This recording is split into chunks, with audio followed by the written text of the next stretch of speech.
You know how every new XR glasses launch promises to change the game? Well, after living with the Viture Luma Pros for the past month and change, I've got to say, these things surprised me in 3 ways I did not expect.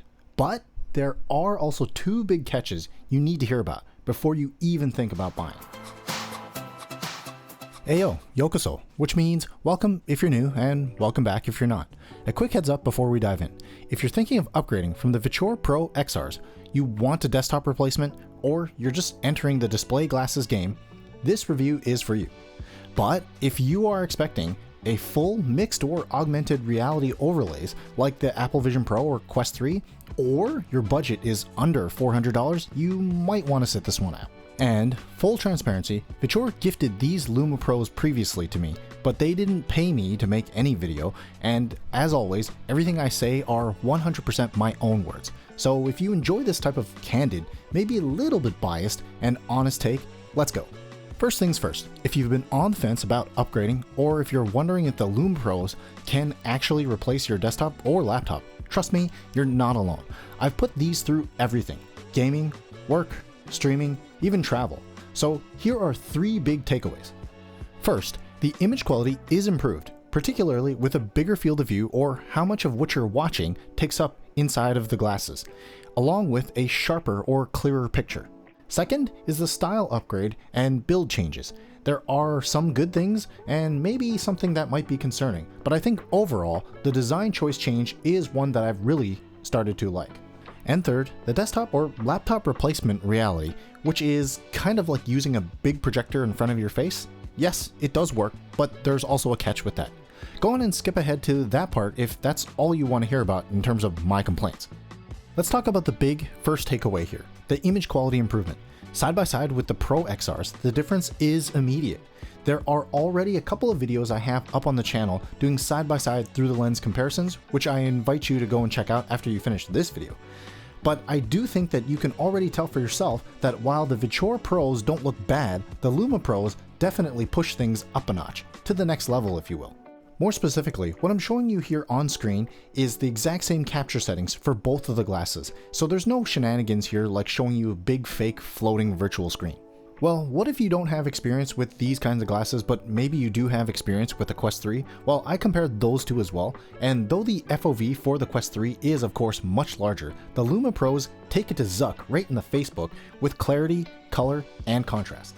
But you know what? Here's catch number 1. The sweet spot for clarity is a bit smaller on the Luma Pros than it is on the Viture Pro XRs.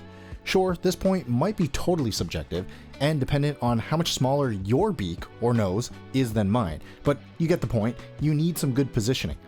Thankfully, this is where the inserts, which are now magnetic, can be easily twisted and bent. The glasses now also come in 2 sizes, regular and large, depending on your IPD. These ones I'm using here are the regular sized ones. So for takeaway 2, it's design. These look way more like regular sunglasses, which I know some people were very critical about when it came to the Viture Pros and the OG Viture ones. Given my small face and big nose, I didn't particularly find any issue with the original design or style, but I know that some people took real issue with it, and now these look way less form-fitting, I guess. As for the build quality, this is what I'll call the second part of catch number 1. I have heard that some people on Reddit have reported some cracking of the legs or temples where the hard plastic part meets the more rubbery, bendy part. I haven't personally run into this issue, and I hope that I never do, but you should be aware of this, and that Viture themselves have responded on the subreddit. Obviously, if there are any issues with durability, I fully expect that Viture should take responsibility and resolve the issue if someone has one. But obviously I don't work for them, so all I can say is that this is what I would expect from any company whose stuff I was buying. Moving over now to the third takeaway, which, okay, I lied. It's not totally about replacing a desktop, but more about the big question of what you can do with these with and without a dedicated computer. After a month of testing, you totally can get by with just your phone, obviously with a couple of catches. With something like Samsung DeX on a relatively new Galaxy phone or the upcoming Android 16 desktop mode, there's a lot you can do here besides just watching brain rot videos in more than one screen. And yes, of course, I have used these for gaming, including game streaming and even reading online articles and spreadsheets. But here's where I'll be totally straight with you. I wouldn't personally use these for productivity, not because I felt eye strain or because the lenses are slightly tinted. No, actually, personally, I wouldn't want something hanging off of my face when I need to read a lot of text, including crafting some poorly written emails. For those of you who can and want to do this, I'm actually a little jealous, because I think the clarity in the original Viture Pros is actually good enough to do real work in these things. And if you have a powerful enough Windows or Mac, you can take full advantage of Viture's Spacewalker and Immersive 3D apps. Those apps let you do things like multi-window or multi-desktop, and although I can't show this properly on screen, Immersive 3D lets you watch everything in 3D, not just 3D movies that were filmed in 3D or whatever. I mean anything, including YouTube videos. Any explanation here I give for that is not going to do it justice. Just trust me, bro, on this one. It'll need its own video for sure. And speaking to that point, I'm working on a video for this productivity kind of angle, and I would love to have your input on how you would use these in everyday usage instead of a monitor or multi-monitor setup.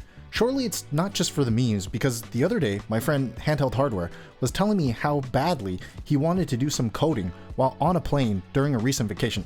Wait, he's clowning me, isn't he? Anyway, if you do decide to do a lot of reading or text work, I do believe the clarity in the Luma Pros is a treat, but that's going to take me to my second catch. I think the Viture Pros are quite clear and have pretty visible text too, and the kicker, they're cheaper than the Luma Pros, of course. But let's not forget that there is a base Luma model that's coming out soon, or maybe it's already out by the time that you see this video, and those might be just as good, if not better, than the Viture Pros. So what's the hot take? Well, if your Viture Pros fit well and you're happy with the image quality, the upgrade isn't essential. But if you're buying your first pair of display glasses, or your Pro XRs never really fit right in first place, the Luma Pros are worth the extra cost. So let's break this down again. I'm genuinely impressed by the Luma Pros in how they were able to improve not just the FOV, but also the image clarity. The design also makes them, how do I say, less socially awkward. And yes, they can replace your desktop, sort of, for many tasks, mostly. Okay, and you also need a phone or something else. You get the idea. Right, so who should buy these things? You should get the Luma Pros if you want the best image quality in this price range. You're upgrading from much older glasses, like the Viture Ones or X-Real Airs or whatever, or you aren't going to sweat that price tag. In that case though, I think you might want to wait and see what the new Viture Luma Ultras and the Beast glasses are going to offer. That's right, I didn't mention before, but Viture also has a whole lineup of Luma glasses that they've launched alongside of these, or by the time you see this video. Thank you for sticking around to hear my rambling. Do you think that we're heading in the right direction for display glasses? What do you want to see out of these? Do you know what I want? It's to tell you, you are a beautiful person, so don't let anything hold you back.